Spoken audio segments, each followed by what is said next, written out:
누가복음 20장 27절부터 마지막 47절 말씀까지 하나님의 말씀을 받겠습니다. 다 같이 하나님 말씀 읽습니다. 부활이 없다고 주장하는 사두개인 중 어떤 이들이 와서 물어 이르되, 선생님이여, 모세가 우리에게 써 주기를 만일 어떤 사람의 형이 아내를 두고 자식이 없이 죽으면 그 동생이 그 아내를 취하여 형을 위하여 상속자를 세울지니라 하였나이다. 그런데 7형제가 있었는데 마지가 아내를 취하였다가 자식이 없이 죽고 그 둘째와 셋째가 그를 취하고 7이 다 그와 같이 자식이 없이 죽고 그 후에 여자도 죽었나이다. 7이 다 그를 아내로 취하였으니 부활 때에 그 중에 누구의 아내가 되리이까? 예수께서 이르시되, 이 세상의 자녀들은 장가도 가고 시집도 가되 저 세상과 및 죽은 자 가운데서 부활함을 얻기에 합당히 여김을 받은 자들은 장가가고 시집가는 일이 없으며 그들은 다시 죽을 수도 없나니 이는 천사와 동등이요 부활의 자녀로서 하나님의 자녀임이라. 죽은 자가 살아난다는 것은 모세도 가시나무 떨기에 관한 글에서 주를 아브라함의 하나님이요 이삭의 하나님이요 야곱의 하나님이라 칭하였나니, 하나님은 죽은 자의 하나님이 아니요 살아있는 자의 하나님이시라. 하나님에게는 모든 사람이 살아있느니라 하시니, 서기관 중 어떤 이들이 말하되 선생님 잘 말씀하셨나이다 하니 그들은 아무것도 감히 더 물을 수 없음이더라. 예수께서 그들에게 이르시되, 사람들이 어찌하여 그리스도를 다윗의 자손이라 하느냐? 시편에 다윗이 친히 말하였으되, 주께서 내 주께 이르시되 내가 내 원수를 내 발등상으로 삼을 때까지 내 우편에 앉았으라 하셨도다 하였느니라. 그런즉 다윗이 그리스도를 주라 칭하였으니 어찌 그의 자손이 되겠느냐 하시니라. 모든 백성이 들을 때에 예수께서 그 제자들에게 이르시되, 긴 옷을 입고 다니는 것을 원하며 시장에서 문안받는 것과 회당의 높은 자리와 잔치의 윗자리를 좋아하는 서기관들을 삼가라. 그들은 과부의 가산을 삼키며 외식으로 길게 기도하니 그들이 더 엄중한 심판을 받으리라 하시니라. 아멘. 부활의 문제는 참 중요한 문제이죠. 그러다 보니까 또 부활에 대한 잘못된 가르침들도 꽤 많이 있습니다. 그렇기 때문에 우리는 바른 부활 신앙을 가지고 믿음을 잘 지켜내는 그런 지혜로운 자들이 되기를 바랍니다. 이 사두개인들은 부활이 없다라고 생각하는 사람들이죠. 부활이 없다라고 믿는 사람들과 부활을 확실하게 믿고 살아가는 사람의 신앙은 다를 겁니다. 사두개인들은 정말로 잘 믿는다고 할지라도 또 실제적으로 사두개인들은 권세를 많이 가지고 있었죠. 그들은 그 관직들도 가지고 있었고 또 칠신공회 같은 것에서도 많은 자리들을 차지하고 있었던 사람들입니다. 그렇기 때문에 굉장히 사실은 힘이 있는 사람들이기도 하죠. 그렇지만은 그들의 신앙적인 부분에는 똑같은 모세의 오경을 다 믿고 하면서도 그들의 신앙은 바리새인들의 신앙과는 다른 신앙을 가지고 있었죠. 다시 말하면 부활을 믿지 않았던 사람들입니다. 영이 없다라고 생각을 했던 거죠. 영적인 부분들에 있어서. 그래서 영적으로 다시 그 영원히 산다라고 하는 것에 대한 부분들도 그렇고요. 그것을 믿지 못하는 사람들이 이 사두개인들이었습니다. 반면에 바리새인들은 그것을 다 믿는 사람들이죠. 부활을 믿고 또 영을 믿고 천사들을 믿고 다 믿는 사람들이 바로 이 바리새인들이었는데, 왜 부활이 그러면 없다고 이 사두개인들은 그렇게 주장을 했을까? 나름대로의 이유가 있었겠죠. 부활이 없다라고 생각하는 데에는 이유를 가지고 있었는데, 그 이유 중에 하나가 바로 이 계대결혼에 대한 문제들을 그들은 이해가 안 되는 거예요. 이 세상에 살아가면서 특별히 그 상속자를 세우기 위해서 하나님께서는 이제 계대결혼에 대한 부분들을 허락을 하셨던 거죠. 그로 인하여서 정말로 형이 결혼했는데 자식이 없이 죽게 되어져서 유산을 상속받지 못하게 될 경우 그 형이 받아야 할 형에 그 계속해서 이을 수 있도록 유업을 이을 수 있도록 하는 그런 계대 결혼을 허락했는데 이 계대 결혼에 나름대로 사두개인들이 바라볼 때에는 모순점이 있었던 거죠. 그 모순점이 뭐예요? 형수를 취했는데 그 형이 결혼했는데 자식이 없이 죽고 그러면은 형 대신에 그 밑에 동생이 그 형의 유업을 얻기 위해서 이을 수 있도록 하기 위해서 이제 형수와 잠자리를 하게 되어지죠. 이렇게 해서 만약에 7 형제들이 있었을 때에 그 7 형제들이 다 그렇게 했는데도 결과적으로 형의 그 유업을 잊지 못하고 만약에 다 죽었다면은 부활이 반드시 있다라고 하는데 부활 때 그럼 어떠한 일들이 일어날 건가? 굉장히 혼란이 일어나지 않겠는가라고 하는 주장들이죠. 왜냐하면 부활하게 되면은 모든 사람이 다 이 사람들이 정말 예수 그리스도를 믿어서 예수님을 믿어서 믿음의 자녀들이었기 때문에 만약에 부활하게 된다면 과연 그 형수는 그럼 누구의 아내라고 해야 되는가? 제일 맏형의 아내라고 해야 되는가? 둘째의 아내라고 해야 되는가? 라고 하는 이런 문제들 가지고 사소한 문제 가지고 부활의 문제를 그러면 없을 것이다. 부활이라고 하는 것은 없기 때문에 이렇게 이와 같은 일들이 일어날 것이다 라고 생각을 했던 거예요. 그러나 이 문제를 가지고 마태복음에서는 그렇게 얘기를 하죠. 너희들이 성경도 잘못 알고 또 하나님의 권능도 너희들이 알지 못하기 때문에 너희들이 지금 이와 같은 주장을 한다라고 얘기를 하는 거예요.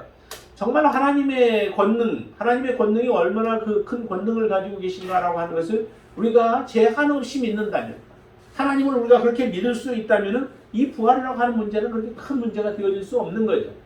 사람의 머리로 생각할 때는 부활이 정말 불가사의한 일이고 어떻게 그런 일들이 일어날 수 있을까? 왜냐하면 이 세상에서는 그와 같이 일어날 수 있는 게 없잖아요. 그런 방법이 없잖아요. 완전히 썩었는데 그리고 뼈만 남았는데 그 뼈만 남은 데서 다시 살들이 돋아나고 해서 부활할 수 있겠느냐? 그렇게 될 수 없다라고 생각을 하는 거죠. 그렇지만 하나님의 권능은 크시죠. 우리의 생각, 우리의 사고, 또 우리의 이성을 뛰어넘는 그 하나님의 무한하신 하나님의 권능으로 본다면 죽었던 자가 다시 살아나는 것에 대해서 문제가 없는 거예요. 실제적으로 살아가는 동안에도 역사적으로도 그와 같은 일들이 일어났던 것을 본다면은 부활에 대한 부분들을 좀 더 확실하게 믿을 수 있을 터인데 그렇게 보여주고 또 실질적으로 죽었던 자에 대한 살아난 모습들을 예수님이 행하셨던 그런 모습들을 보면서도 부활에 대해서 믿지 못하는 거예요. 믿고 싶지 않은 거겠죠, 사실은. 자기들이 가지고 있는 신앙이 막 우리의 머릿속에 박히게 되어지면 더 이상 다른 것을 받아들이고 싶은 마음이 없는 거예요. 어떤 사람은 이 예수님의 이 부활에 대한 부분을 사람들이 영으로만 부활할 것에 대해서 얘기해요. 그러면서도 성경을 우리 일반적으로 믿고 있는 육체의 부활에 대해서 믿고 있는 사람들에 대해서 성경을 알지 못하기 때문에 그렇다라고 오히려 큰 소리를 쳐가면서 말하는 사람들도 있어요. 이렇게 잘못된 신앙이 우리의 마음을 차지하게 되어지면은 그 사람이 참으로 이 부활이라고 하는 것을 받아들이기가 어렵게 되어지죠. 그러나 예수님께서는 이렇게 얘기를 합니다. 이 부활에 대한 부분을 한번 같이 읽어볼까요? 35절 말씀 한번 같이 읽겠습니다. 저 세상이나 및 죽은 자 가운데서 부활함을 얻기에 합당히 여김을 받은 자들은 장가가고 시집가는 일이 없으며 그들은 다시 죽을 수도 없나니 이는 천사와 동등이며 부활의 자녀로서 하나님의 자녀임이라 라고 얘기를 합니다. 부활함을 얻기에 합당히 여김을 받는 자들이 있고 그렇지 않은 자들이 있다라고 하는 거죠. 부활에는 두 가지가 있어요. 여러분들 이미 아시겠지만은 부활은 두 가지가 있는데 하나는 어떤 부활이냐면 두 가지 부활로 나온다는 거죠. 한 사람은 심판의 부활로 한 사람들은 나오게 되어지고 또 한 사람들은 하나님께서 상급을 받기 위해서 생명의 부활로 나오는 사람들이 있다라고 얘기를 해요. 그런데 여기는 보니까 부활함을 얻기에 합당히 여김을 받은 자들, 이 사람들은 특별히 그 생명을 얻는 자들을 이야기를 하는 거죠. 요한복음 5장에서도 한번 그렇게 얘기하는데 한번 볼까요? 요한복음 5장 보세요. 요한복음 5장 25절 말씀부터 한번 보세요. 29절 말씀까지 한번 우리가 같이 읽겠습니다. 진실로 너희에게 이르노니 죽은 자들이 하나님의 아들의 음성을 들을 때가 오나니 곧 이때라 듣는 자는 살아나리라. 아버지께서 자기 속에 생명이 있음 같이 아들에게도 생명을 주어 그 속에 있게 하셨고 또 인자됨으로 말미암아 심판하는 권세를 주셨느니라. 이를 놀랍게 여기지 말라. 무덤 속에 있는 자가 다 그의 음성을 들을 때가 오나니 선한 일을 행한 자는 생명의 부활로 악한 일을 행한 자는 심판의 부활로 나오리라. 그러죠? 하나님의 아들의 음성을 들을 때가 온대요. 누가? 죽은 자들이 그 음성을 들을 때가 오는데 죽음으로 모든 것이 끝나지 않는다는 거죠. 우리의 죽음으로 모든 것이 끝난다면은 정말 우리가 이 땅에서 굳이 도덕적으로 살아가야 할 이유 별로 없을 것 같아요. 이 땅에 살아가는 것 자체, 이 땅에서 행복하게 살아가고 이 땅에서 누리면서 살아가고 이 땅에서 많은 것을 가지고 살아가기만 원한다면은 굳이 힘 있는 자가 모든 게 다 최고 아니겠습니까? 모든 자연의 세계도 보면은 힘 있는 자들에 의해서 힘 없는 자들은 그냥 죽임을 당하게 되어지는 이런 모습처럼 왜 굳이 우리에게 그런 하나님께서 특별히 성령을 우리에게 허락하시고 또 우리 안에 영을 허락해 주시고 하나님과 교감할 수 있도록 하나님 그렇게 해주실 이유가 무엇이 있겠어요? 그냥 이 땅에서 너희들도 힘있게 모든 것 힘 있는 자가 다 가지고 누리면서 살도록 그렇게 내버려 두면 되는데, 그런데 우리는 이 땅에서 그게 전부가 아니라는 거죠. 죽음으로 모든 것이 끝이 아니라 죽은 이후에는 반드시 하나님의 아들의 음성을 들을 때가 오고 그 음성을 듣고 살아나는데 어떤 사람들은 악한 일로 인하여서 심판의 부활로 나오게 되어지고 선한 일을 행하고 의롭게 살아간 자, 비록 이 땅에 의를 붙들고 믿음으로 살아간 자들이 고난과 고통 속에 살았을지라도 그들의 반드시 하나님께서 상급으로 주시는 그 날이 있다는 거죠. 그게 바로 부활의 날이에요. 하나님께서 그 부활을 우리에게 주신다는 거죠. 이 부활이 반드시 있다는 거예요. 그래서 부활을 얻기에 합당히 여김을 받은 자들은 부활하게 되어지는데 그 부활하에서 천사와 같게 되어진다는 거죠. 천사와 동등이요. 그 다음에 부활의 자녀로서 하나님의 자녀로서 살아가게 되어질 그 날들이 있다는 거예요. 여기 보면 저 세상과 및 죽은 자 가운데서라고 얘기를 하죠. 저 세상, 이 세상이 아닌 저 세상이에요. 앞으로 올 그 세상이죠.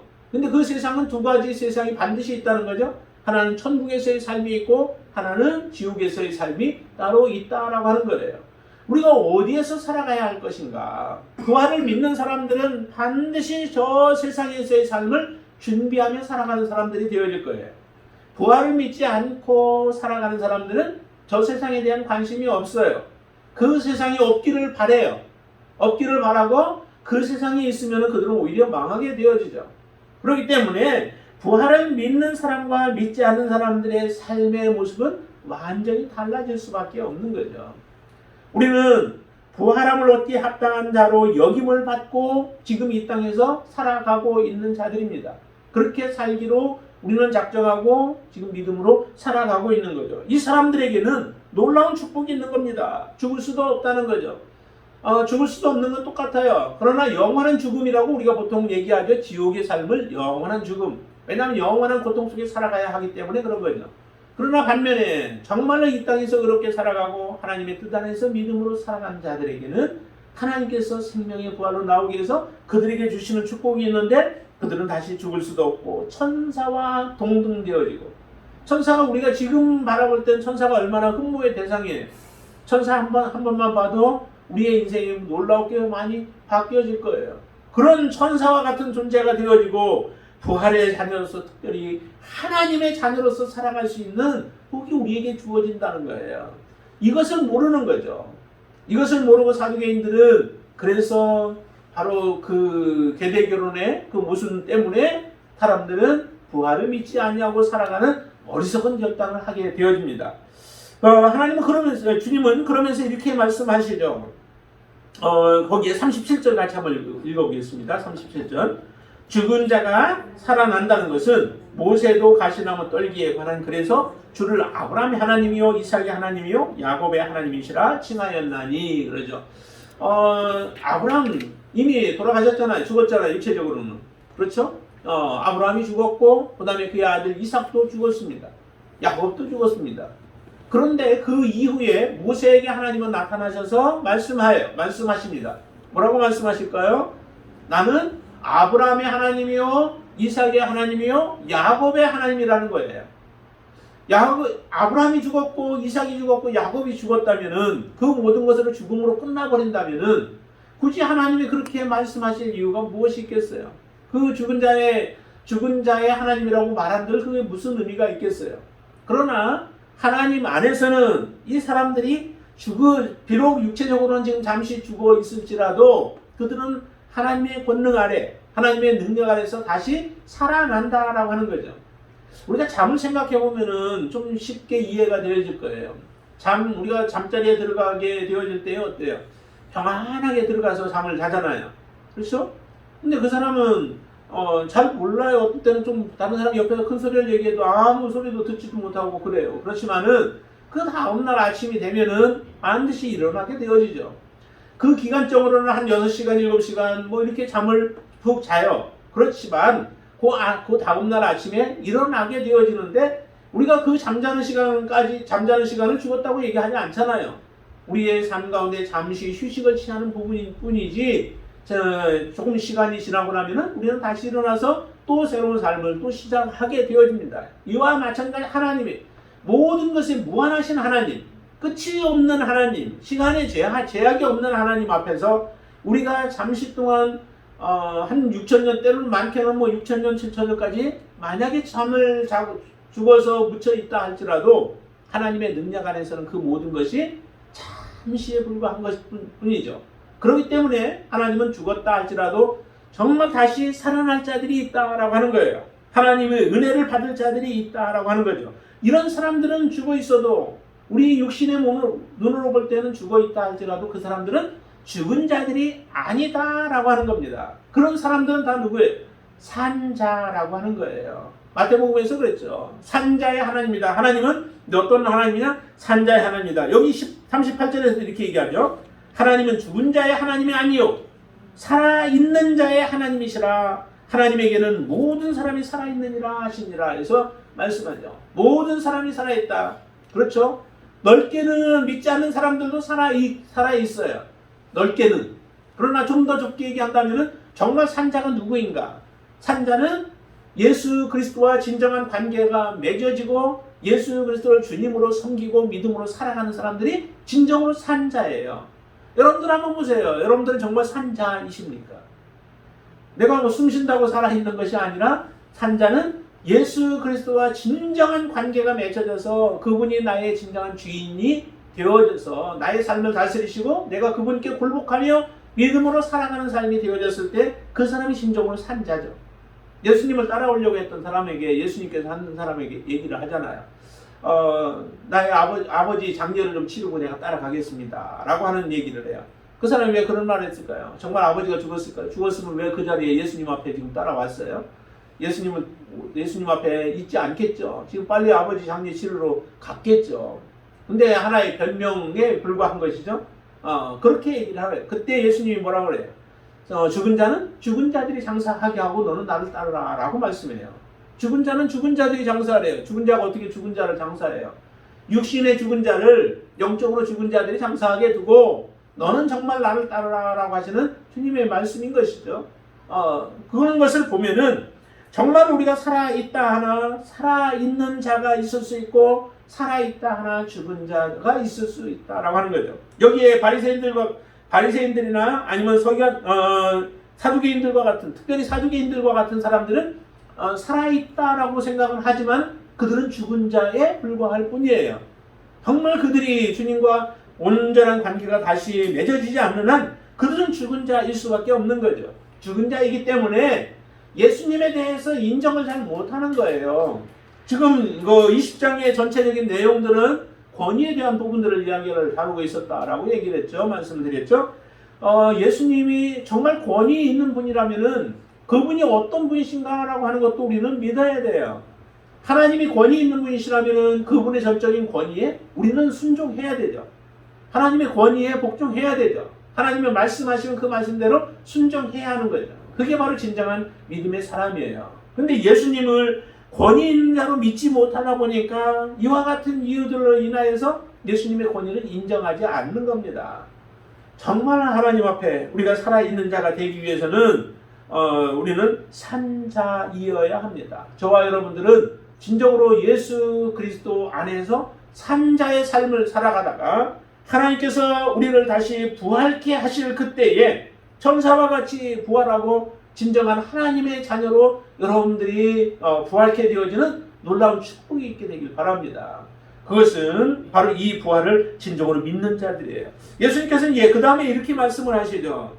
예수께서 그리스도에 대한 부분에 대해서 얘기를 합니다. 자, 거기 41절에 보면 이렇게 얘기해요. 예수께서 그들에게 이르시되 사람들이 어찌하여 그리스도를 다윗의 자손이라 하느냐. 너희들 그리스도를 다윗의 자손이라고 왜 다윗의 자손이라고 하느냐. 실제적으로 예수님은 다윗의 자손이었죠. 다윗의 자손이었죠. 다윗의 자손 예수여라고 하면서 그 소경도 외쳤던 모습 보잖아요. 그러니까 예수님은 다윗의 자손에서 왔어요. 비록 하나님의 아들이시지만 다윗의 자손을 통하여서 왔고 하나님은 그렇게 예언하셨고 그대로 이루셨습니다. 그래서 사람들은 예수님을 다윗의 자손이라고 그렇게 불러요. 그런데 성경의 시편에 보면 이렇게 얘기를 하죠. 거기에 42절 말씀을 같이 읽어보죠. 시편에 다윗이 친히 말하였으되 주께서 내 주께 이르시되 내가 내 원수를 내 발등상으로 삼을 때까지 내 우편에 앉았으라 하셨도다 라고 얘기를 합니다. 누가 이렇게 고백한 거예요? 다윗이 고백한 거죠. 다윗이 고백하는데 하나님께 주께서 내 주께 예수 그리스도께 내가 내 원수를 내 발등상으로 삼을 때까지 내 우편에 앉았으라 라고 하나님이 예수님께 그렇게 얘기했다라고 하는 거예요. 그러면 이렇게 말씀하셨으면은 다윗이 그렇게 고백했다면은 다윗이 예수님을 보고 주라고 고백했다면은 어떻게 주가 다윗의 자손이 될 수 있겠느냐? 그 얘기를 지금 하는 거죠. 근데 사람들은 그렇게 얘기를 해요. 예수님을 다윗의 자손이라고.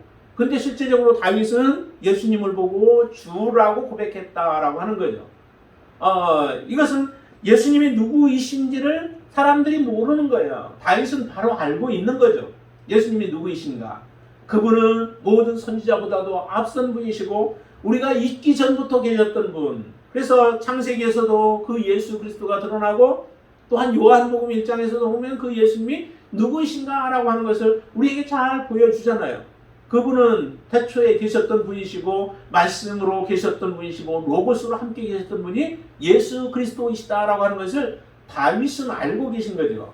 그렇기 때문에 그 예수님을 바르게 본 거예요. 그래서 예수님을 주라고 고백을 할 수 있었던 거죠. 여러분들이 고백하는 그 고백도 마찬가지예요. 우리는 예수 그리스도가 우리의 조상이기도 해요. 비록 우리가 이방이긴 하지만은 우리보다 더 먼저 앞선 분이시잖아요. 그러니까 우리는 그렇게 말 수도 있지만은 그러나 실제적으로 다윗의 그 자손이었던 예수 그리스도 그 위에 있었던 사람들은 바로 예수 그리스도에 대해서 제대로 알지 못하고 육신적으로만 알았던 거예요. 그러니까 갈릴리의 사람들이 예수님을 보면서도 그 예수님을 어떻게 제대로 대접을 하지 않죠. 예수님 우리가 똑같은 모습이었으면은 그냥 그렇다라고 하는데 예수님이 기적을 또 많이 베푸시잖아요. 그런데도 예수님을 믿지 못하면서 받아들이지 못하였던 그 갈릴리 지역 또 그 예수님의 태어나신 그 지역의 사람들을 향하여서 예수님은 책망을 하셨던 거죠. 근데 그 모습이 바로 이 사두개인들이나 아니면 여기에 성경을 잘 알고 있다라고 하는 서기관들과 같은 이 사람들도 지금 그와 같은 일들을 저지르고 있는 거예요. 그 모습을 지금 예수님께서는 말씀하시는 거죠. 그래서 말씀하십니다. 44절에 보면 그런즉 다윗이 그리스도를 주라 칭하였으니 어찌 그의 자손이 되겠느냐. 그의 진정은 실제적으로 그의 자손이 되어질 수 없다라고 하는 거죠. 하나님의 언약을 이루기 위하여서 비록 육신인 다윗의 자손으로 오셨을 뿐이시지 그분은 우리의 존경을 받으셔야 하고 우리를 다스리는 권세가 있는 분이시고 그들은 우리의 진정한 주님이시다라고 하는 것을 우리가 바르게 알기를 원한 겁니다. 여러분들의 고백 속에는 정말 이 예수 그리스도가 우리보다 먼저 계셨던 분이시고 그분은 태초부터 우리를 창조하는데도 그분은 계셨던 분이시고 우리를 창조하신 분이 바로 예수 그리스도이십니다. 그 예수 그리스도를 그러면 우리는 어떻게 제대로 섬겨야 되죠. 예수 그리스도를 우리는 바르게 섬겨야 되죠. 그 권위를 인정해야 돼요. 근데 예수 그리스도의 권위를 인정하지 않고 살아가고 있는 사람들이 참 우리가 보면서 참 안타까운 거죠. 그 사람들이 누구인가? 그 모습을 45절부터 47절에 보면은 한 예를 들어서 이제 우리에게 보여주는 거예요. 이런 사람들이 바로 예수 그리스도의 권위를 인정하지 않는 사람들이다라고 하는 것을 보여주는데요. 자, 거기 보세요. 46절에 보면은 긴 옷을 입고 다니는 것을 원하고 시장에서 문안받는 것과 회당의 높은 자리와 잔치의 윗자리를 좋아하는 서기관들을 삼가라라고 얘기해요. 서기관들의 가르침들은 참 대단했잖아요. 그러니까 예수님께서도 그 가르침에 대해서는 말씀하세요. 뭐라고 말씀하셨나요?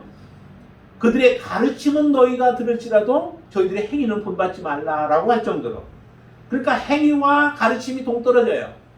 가르침은 잘하는데 제대로 된 말씀들을 때로는 가르치는데 그런데 그들의 행위는 전혀 가르침하고 맞지가 않습니다. 그러니까 말과 행위가 완전히 동떨어진 그런 삶을 살아가고 있는 자들을 너희들은 삼가라는 거 하는 겁니다. 왜냐하면 이 사람들은 사람들로부터 높임을 받기를 좋아한다는 거예요. 이 세상에 높임을 받기를 원하면은 그것은 하나님 앞에서는 오히려 우리의 모든 공로가 다 사라져버리게 되어져요.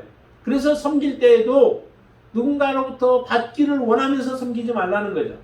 누군가가 나를 대접할 만한 사람을 위해서 섬기지 말라라고 얘기를 해요. 왜냐하면 섬길 것이 없어야 나는 하나님께 구워준 자가 되어지지 누군가 내가 섬겼는데 그 사람으로부터 또 동일하게 섬김을 내가 받게 돼요. 그러면은 내가 섬긴 것들이 의미가 없어진다는 거예요. 그런데 사람이 참 그거 생각 안 하고 섬기기가 쉽지는 않죠. 그러니까 우리는 모든 것을 대가 없이 주고 대가 없이 섬기는 삶을 살라는 거예요. 그 삶을 살 때 하나님이 기뻐하시는 삶이죠. 여기서 보세요. 긴 옷을 입고 다니면서 그것은 권위의 상징이죠. 사람들로부터 존경을 받기를 원하는 긴 옷을 입으면 입을수록 그 사람들은 더 경건한 사람들이라고 생각을 했던 거죠. 그래서 사람들이 그들에게 무난하고 또 회당의 높은 자리에 앉는 것, 그리고 잔치의 윗자리를 좋아하는 것, 이런 것들은 다 서기관들이 그렇게 행하기를 원하는데 이거는 하나님이 기뻐하시지 않는 것들이라는 거예요. 여러분들의 섬김의 모습을 한번 보세요. 어떤 섬김을 우리가 섬기고 있나요? 누군가로부터 반드시 뭔가를 기대하고 우리가 섬기는 것들은 하나님 기뻐하지 않는 것이다. 그래서 오른손이 하는 걸 왼손이 모르게 해야 하고, 또한 자리에 있다면 정말 밑에 있다가 혹시라도 주인이 그냥 높은 자리로 이거 오라고 하면은 그런 자리는 우리가 그냥 뭐 앉을 수 있지만은 스스로 자기가 높아지려고 그렇게 하지 말라는 거예요. 하나님을 우리가 높이는 자가 되어지면 우리의 삶은 자연적으로 하나님이 높이실 겁니다. 스스로 우리 자신을 낮추라. 그러면 하나님께서 때가 되면 높여주실 것이라는 거예요. 그 하나님의 권능을 믿고 하나님을 사랑하고 하나님을 여러분들이 믿는다면 하나님의 말씀대로 우리 스스로 낮아지는 삶을 사시게 되길 바랍니다. 낮아지는 삶이 기뻐하는 사람은 별로 좋아하는 사람은 없습니다. 그건 하나님을 제대로 우리가 섬길 때, 하나님을 우리가 바르게 할 때 그와 같은 자리로 우리가 나아갈 수 있는 거죠. 그래서 많은 사람들이 그런 자리로 나아가기도 하잖아요. 선교사들이 왜 편안한 집에서의 삶을 포기하고 외지로 나아가서 또 다른 데로 가서 그런 고생들을 하겠어요. 하나님을 바라보며 하기 때문에 그런 것이죠.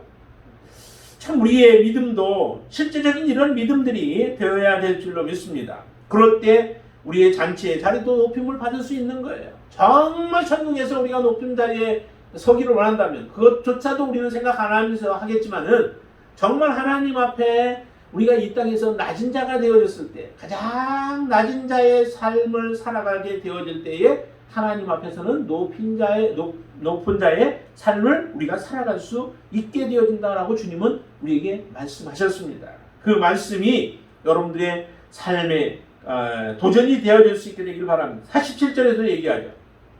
이 사람들 겉모습은 괜찮아 보이는데 그런데 실제적으로 삶은 어때요? 그들은 과부의 가산을 삼키며 외식으로 길게 기도하니 그들이 더 엄중한 심판을 받으리라 하시니라 라고 얘기합니다. 오히려 그 길을 안 갔던 것이 더 나을 것이다 라고 하는 거죠. 참 그래서 목회자라고 하는 것, 어떤 중책의 자리를 갖는 것, 이런 것들이 참 굉장한 부담이에요, 사실은. 왜냐하면 그만큼 하나님께서 찾으시는 것도 더 많으시기 때문에 그래요. 우리가 말을 많이 하잖아요.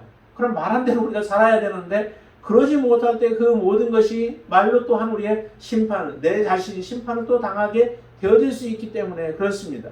정말 그러기 때문에 우리가 하나님께서 주신 그 자리들이 고귀한 자리들이고 귀한 자리들인데 그만큼 그 자리를 감당할 수 없다면은 그 자리는 오히려 우리에게 해가 되어지는 자리일 수 있다라고 하는 것을 우리는 기억하셔야만 합니다. 그 자리는 꼭 목회자의 자리뿐만 아니라 모든 사람들이, 여러분들의 자리도 마찬가지죠. 내가 하나님을 아예 몰랐더라면은 그냥 나 혼자 하나님 앞에 심판받고 말 것인데 하나님이 내게 은혜를 주셔서 예수님을 만나게 하셨고 그 사랑을 우리가 경험하게 해주셨으면은 이제 그 자리는 귀한 자리가 되어진 거예요. 그 사랑을 다른 사람들에게 전해야 하는 자리가 되어진 거죠. 다른 사람들을 이끌어줘야 하는 자리가 되어진 거예요. 생명의 길로 사람들을 인도해야 하는 하나님께서 그 직무를 우리에게 허락해 주신 것이죠.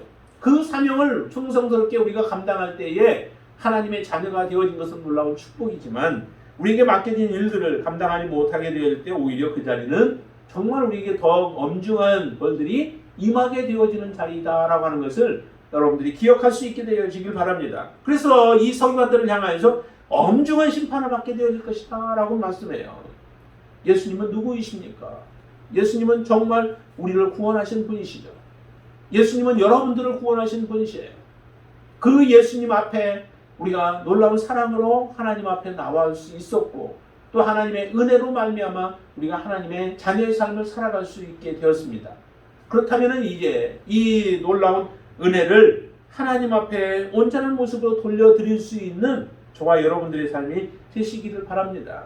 정말 하나님 앞에 바른 그 삶을 살아갈 수 있는 것, 권위라고 하는 것은 내가 스스로 얻으려고, 내가 스스로 막 하려고 해서 되어지는 것은 사실은 아니죠. 하나님을 우리가 높이는 사람은 하나님이 그 사람을 높여주십니다. 요셉, 우리가 지금 창세기 요셉을 보고 있죠. 요셉이 하나님 앞에 정말 믿음으로 살아감으로 인하여서 그의 삶을 하나님이 높여주셔서 애굽의 총리로 하나님이 세워주십니다. 다윗이 하나님을 섬기고 또 하나님 앞에 순종하고 하나님의 뜻을 받들어 섬기자 다윗을 하나님이 높이십니다. 이처럼 하나님 앞에 우리가 높임을 받으려면 하나님을 높이는 삶을 살면 돼요. 하나님을 위한 삶을 살면 되죠. 그런데 반대로 여기에 서기관들이나 이와 같은 사람들은 자기 자신을 높이려고 살아가는 사람들이에요.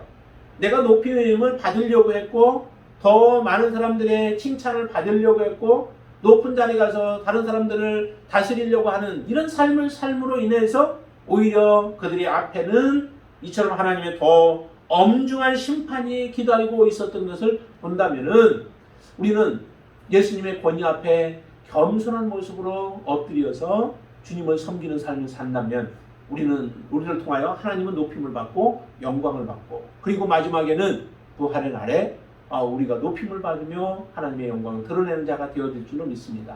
이 삶을 저와 여러분들이 꼭 이루어서 하나님 앞에 귀한 모습으로 서는 저와 여러분들 되시기를 주님의 이름으로 축원을 드립니다. 기도하겠습니다. 아버지 하나님 감사합니다. 정말 우리의 삶이 언제 어떻게 끝날지 모르나 그러나 하루하루 우리의 믿음이 더욱더 주님 앞에 온전한 모습으로 서기를 원합니다. 그러기 위하여서 정말 부활의 온전한 신앙을 가지고 저희들이 살아가게 하여 주시옵소서. 예수 그리스도의 권위를 믿게 하시고 하나님의 권위를 인정하여 하나님은 반드시 우리를 부활케 하신 하나님의 언약을 이루실 하나님이심을 믿고 하나님을 따르게 하여 주시옵소서.